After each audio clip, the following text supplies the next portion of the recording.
झारखंड में JPSC JSSC की धांधली के विरोध में शुरू हुआ आंदोलन कहने को तो खत्म हो गया।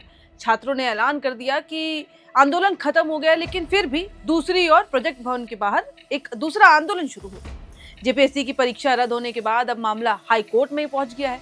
सरकार के इस फैसले से अब जिन अभ्यर्थियों की नौकरी चली गई, उन्होंने कोर्ट का दरवाजा खटखटा लिया।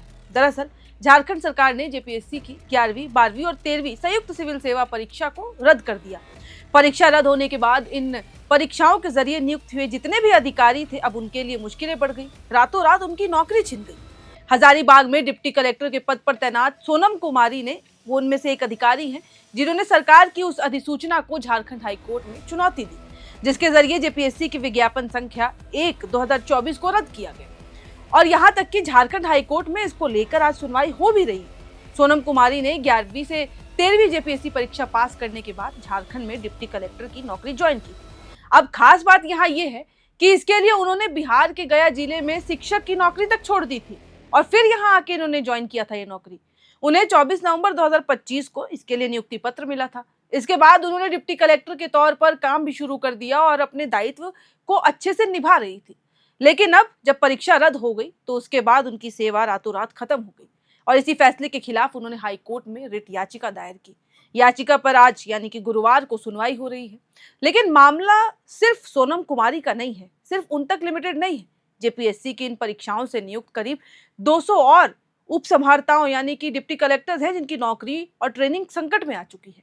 इन अधिकारियों की ट्रेनिंग चल रही थी, उसको रोक दिया गया। श्री कृष्ण लोक प्रशासन प्रशिक्षण संस्थान से ट्रेनिंग लेने के बाद इन्हें जिलों में प्रोबेशन पर भेजा गया था, लेकिन परीक्षा रद्द होते ही इनकी ट्रेनिंग बीच में ही रोक दी गई और अब इनके फ्यूचर पर भी सवाल खड़ा हो गया है कि आखिर क्या होगा।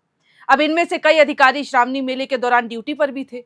देवघर के बाबा धाम में कानून व्यवस्था संभालने के लिए करीब 40 प्रोबेशन उप संहर्ताओं को तैनात किया गया था, जबकि दुमका के बासुकीनाथ में 23 अधिकारियों को दंडाधिकारी की जिम्मेदारी दी गई थी। यानी सब कहीं ना कहीं नौकरी कर रहे थे। कुल मिला के 63 ऐसे प्रोबेशन उपसमर्ताओं को श्रावणी मेले में ड्यूटी दिया गया, लेकिन परीक्षा रद्द होने के बाद इन्हें भी ड्यूटी से हटा दिया गया। अब इन अधिकारियों में असमंजस की स्थिति है और कई अधिकारी रांची भी पहुंचने लगे हैं। प्रोजेक्ट भवन के बाहर विरोध प्रदर्शन भी जारी है और इसी बीच सरकार के फैसले के खिलाफ हाईकोर्ट में याचिकाओं की संख्या भी बढ़ती जा रही है। जेपीएससी और जेएसएससी की परीक्षाओं और उनसे जुड़ी नियुक्तियों को रद्द करने के राज्य सरकार के आदेश के खिलाफ अब तक 3 याचिकाएं दायर ऑलरेडी की जा चुकी हैं, जिनमें से इन याचिकाओं पर अब जल्द सुनवाई की मांग को लेकर आज हाईकोर्ट में मेंशन भी किया गया। यानी कि याचिकाकर्ता कोर्ट से अपील कर रहे हैं कि मामले की सुनवाई जल्द से जल्द की जाए। जायज सी बात है, जिसकी नौकरी खतरे में हो वो यही चाहेगा कि मामला जल्दी से जल्द सुलटे। अब कोर्ट इस जल्द सुनवाई की मांग को स्वीकार करता है या नहीं, ये भी देखना बहुत ज्यादा जरूरी होगा। क्या सुनवाई होती है। फिलहाल सरकार के फैसले से प्रभावित अवधेश कुमार समेत 3 लोगों ने कोर्ट का रुख अपनाया। इन तीनों याचिकाओं में अधिवक्ता इंद्रजीत सिन्हा और पीयूष चित्रेश याचिकाकर्ताओं का पक्ष रखेंगे। वहीं दूसरी तरफ ऐसे सैकड़ों अधिकारी भी हाईकोर्ट जाने की तैयारी में है, जिनकी नौकरी पर अब तलवार लटक रहा है। यानी जिस परीक्षा को पास करने के बाद इन अभ्यर्थियों के ने नौकरी हासिल की थी, कई लोगों ने अपनी पुरानी नौकरी तक छोड़ दी थी, ट्रेनिंग शुरू की और सरकारी जिम्मेदारियां भी संभालना शुरू कर दिया था। अब उसी परीक्षा के रद्द होने से उनका पूरा फ्यूचर फंस गया है।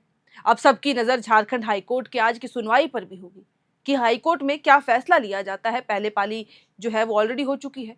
अब अगर कोर्ट सरकार के फैसले से हटकर फैसला सुनाता है तो इन अधिकारियों के लिए चीजें ठीक हो सकती हैं। अदरवाइज सरकार का फैसला बरकरार रहेगा तो इन अधिकारियों का भविष्य अब हाईकोर्ट के फैसले पर है और वो लटक जाएगा। और प्रोजेक्ट भवन के बाहर जो प्रदर्शन चल रहा है, कहीं ना कहीं वो भी आज के फैसले पर निर्भर करेगा कि वो उग्र रूप लेता है या जिस तरीके से चल रहा है वैसे ही चलता रहेगा। और जब तक ये खबर आएगी शायद सुनवाई हो चुकी होगी, लेकिन फिलहाल हाईकोर्ट में आज इसको लेकर चल रही है बात। आगे क्या कुछ होगा इस पूरे मामले में, जो विरोध प्रदर्शन चल रहा है प्रोजेक्ट भवन के बाहर, उसमें क्या कुछ होता है, कुछ तब्दीली आएगी, क्योंकि 3 ऑलरेडी जा चुके हैं और भी लोग लीगल प्रोसीजर को फॉलो करने की तैयारी कर रहे हैं, क्योंकि जाहिर सी बात है उनकी नौकरी खतरे में है।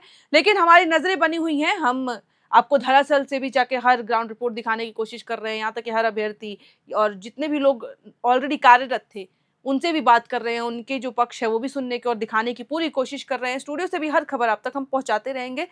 इस खबर में फिलहाल इतना ही। कैमरे के पीछे मौजूद है मेरे सहयोगी अभिषेक और ऐसी और तमाम खबरों के लिए आप देखते रहें एयर नाउ।